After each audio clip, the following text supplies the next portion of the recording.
সাহেব দয়া করে দেখেন, আমার বউ কাল রাতেও ঠিক ছিল, সকালে সাজতে বসার পরেই পুরো শরীর হাড্ডি হয়ে গেছে। হালকু, তোমার বউয়ের পুরো শরীর ভেতর থেকে নষ্ট হয়ে গেছে।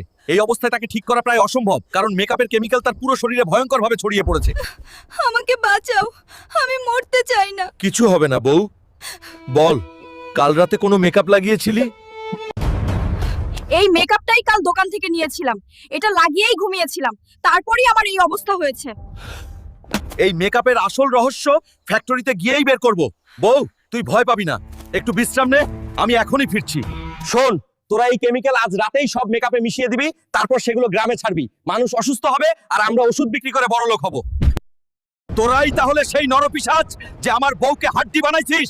আজ তোদের সব বড়লোক হওয়ার স্বপ্ন এই ফ্যাক্টরিতেই শেষ করে দেব। কি রে, কোন জঙ্গলের বকসুদা তুই যে এখানে এসে ধমকি দিচ্ছিস? দেখলে তো মনে হয় পুরো শরীরের শক্তিই কেউ মুছে দিছে। তোরা আমার বউকে হাড্ডি